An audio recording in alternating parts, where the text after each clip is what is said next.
नमस्कार, आप देख रहे हैं आपका अपना यूट्यूब चैनल श्रीदेवी क्लासेज। आज हम बात करेंगे डिपार्टमेंट्स ऑफ इलेक्ट्रॉनिक्स के सब्जेक्ट डिजिटल इलेक्ट्रॉनिक्स के बारे में। आज का हमारा टॉपिक होगा सम ऑफ प्रोडक्ट।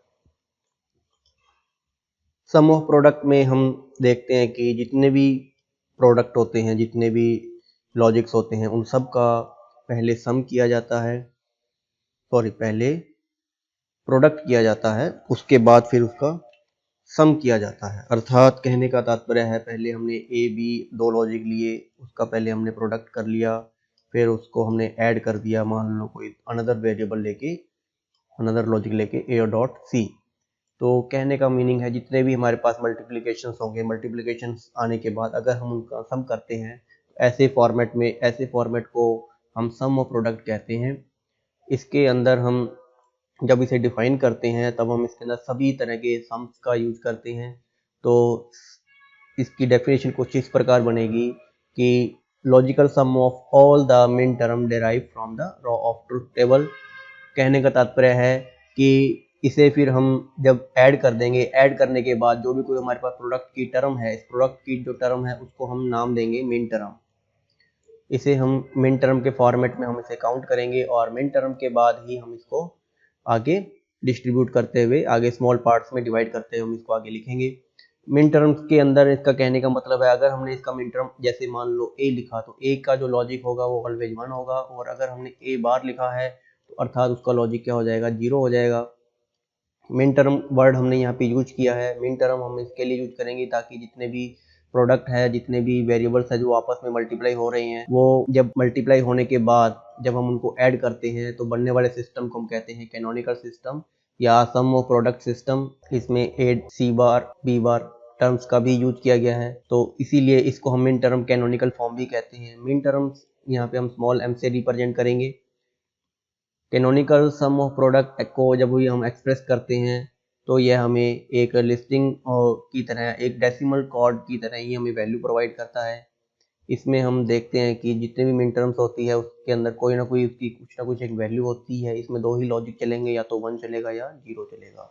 अगर हमारे पास कोई भी दो वेरिएबल है, एक वेरिएबल है, तो उसकी दो ही वैल्यू पॉसिबल होगी, 1, 0। तो अगर हम यहाँ पे अगर एग्जांपल की बात करें तो हमने एक फंक्शन लिया है जिसमें वेरिएबल है 3, और 3 वेरिएबल होने के कारण उसकी वैल्यू भी 3 होगी। इसमें 3 प्रकार के ही लॉजिक्स होंगे, 3 प्रकार के वेरिएबल हैं, जैसे दो ही होंगे, एक वेरिएबल के दो लॉजिक हो जाएंगे। तो 3 वेरिएबल ए बी और सी। तो हमने यहाँ पर उन 3 वेरिएबल्स को सम ऑफ प्रोडक्ट के फॉर्मेट में हम अगर लिखना चाहें तो उसके लिए अगर हम यहाँ पे टर्म्स की बात करें तो हमने यहाँ पर जो वैल्यू उनकी ली है वो है ए बार, बी बार, सी बार। यहाँ पर ए बार से मतलब है 0, बी बार से मतलब है 0, सी बार से मतलब है 0। तो अर्थात जो टोटल जो वैल्यू आएगी 8421 रूल्स के अकॉर्डिंग, तो वैल्यू बन जाएगी 0। फिर इसी प्रकार वैल्यू है हमारे पास next A B bar C. A B bar C का मतलब है ए की वैल्यू 1, बी बार की वैल्यू 0, सी की वैल्यू 1। तो 101 अर्थात 8421 के रूल के अकॉर्डिंग अगर हम बात करें तो इसमें 4 और 1 का यूज हुआ है। 4 और 1 का यूज होने के कारण इसकी वैल्यू हो जाएगी 5, तो इसलिए ये वैल्यू बन जाएगी 5। इसी प्रकार ए बी सी बार की वैल्यू जो होगी वो 6 बनेगी। तो हम यहाँ पे इसको 6 फॉर्मेट में लिखेंगे। तो इस प्रकार हम इसको जब लिखते हैं तो y equal to summation m या सिग्मा m 0,5,6 लिखेंगे।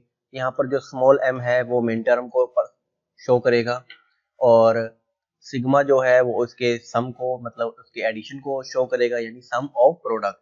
यानी प्रोडक्ट था ए बार multiply B bar multiply C बार, इसके प्रोडक्ट को फिर हमने ऐड किया है किसके साथ, नेक्स्ट वाली टर्म थी हमारे पास ए बी बार सी। तो अर्थात इसको जो लिखेंगे हम कुछ इस फॉर्मेट में लिखेंगे, A bar B bar C bar plus A B bar C, फिर प्लस ए बी सी बार। तो हम इस तरीके से सम ऑफ प्रोडक्ट करेंगे, यानी प्रोडक्ट पहले प्रोडक्ट किया, उसके बाद फिर उसका एडिशन किया। एडिशन जब करते हैं तो उसके लिए हम सिग्मा यूज करेंगे। मिन टर्म है तो स्मॉल m आएगा, 0,5,6 इसलिए यूज किया है क्योंकि ए बार बी बार सी बार की वैल्यू 0 थी। ठीक है, तीनों का मल्टीप्लीकेशन भी 0 और इसलिए हम इसको 0 लिखा है, फिर 5 और फिर 6 जो भी हमारे प्रोडक्ट का रिजल्ट होगा, प्रोडक्ट की वैल्यू होगी।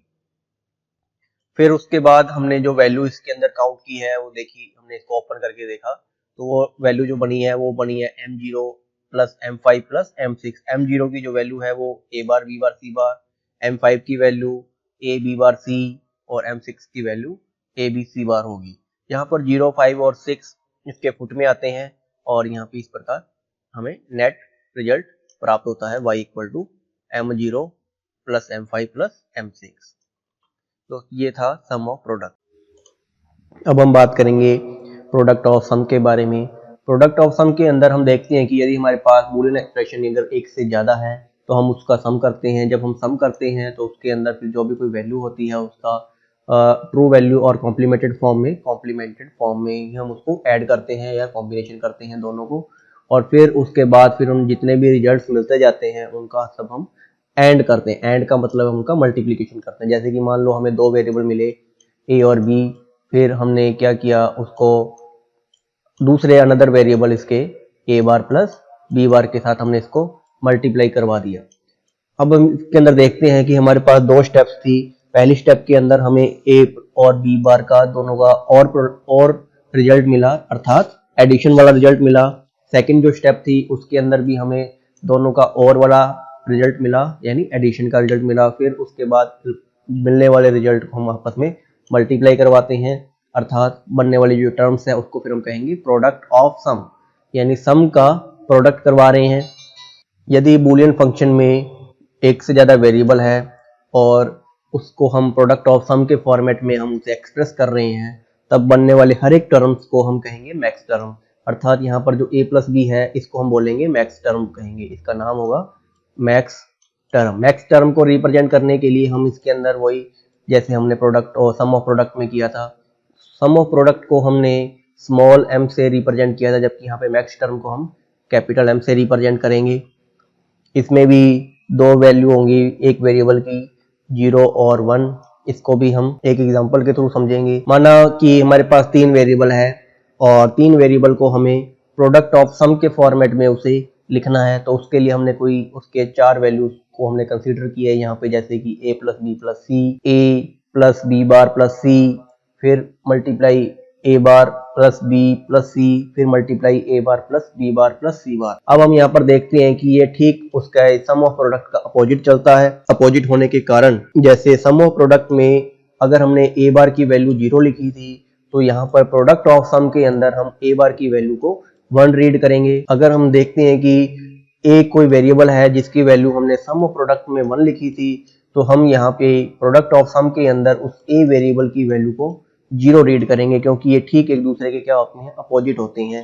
अपोजिट होने के कारण अब हमने यहाँ पर अगर हम बात करें, ये लिखा हुआ है ए प्लस बी प्लस सी, अर्थात ये वैल्यू बनी है हमारे पास 0 प्लस 0 प्लस 0, अर्थात ए की वैल्यू भी 0 है, बी की वैल्यू भी 0 है और सी की वैल्यू भी 0 है। जब 0 की इस तरह कंडीशन आती है 8-4-2-1 रूल के अकॉर्डिंग, इसका आंसर भी क्या होगा, 0 होगा।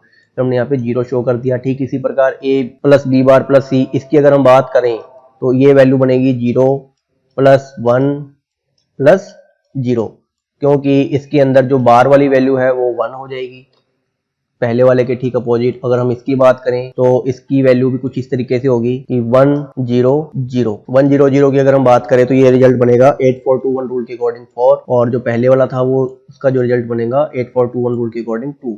इस प्रकार हमने वैल्यू लिख दी 0 2 4 और फिर लास्ट वाली वैल्यू होगी 7। यहाँ पर जो हमने पाई यूज किया है, पाई से तात्पर्य है मल्टीप्लिकेशन। ज्यादातर जो पाई है वो मल्टीप्लाई के लिए यूज किया जाता है। जब हम बड़े टर्म्स को जब मल्टीप्लाई करते हैं, तो जैसे हम बड़े टर्म्स को जब ऐड करते हैं तो उसके लिए हम सिग्मा यूज करते हैं कि उसमें सिंबल। ठीक इसी तरीके जब बड़ी टर्म्स को जब हम मल्टीप्लाई करते हैं तो उसके लिए हम कीवर्ड पाई यूज करते हैं। मैक्स टर्म थी, मैक्स टर्म के लिए हम कैपिटल M लिखेंगे। कैपिटल M और जो हमने इसके अंदर वैल्यू लिखी है वो वैल्यू इसके साथ आती जाएगी, जैसे M0 multiply M2 multiply M4 M multiply M7, सब सारी वैल्यू मल्टीप्लाई होती जाएगी एक कंटिन्यू 1 बाय 1, और साथ ही साथ इसमें इसके नंबर्स आ जाएंगे इसके फुट में और साथ में कैपिटल M। ये था हमारा प्रोडक्ट ऑफ सम। दोस्तों आज के वीडियो में बस इतना ही। यदि आपको हमारा वीडियो पसंद आया हो तो प्लीज इसे लाइक और शेयर जरूर करें, साथ ही साथ कमेंट करना ना भूलें। बाकी का हम नेक्स्ट लेक्चर में पढ़ेंगे। तब तक के लिए धन्यवाद।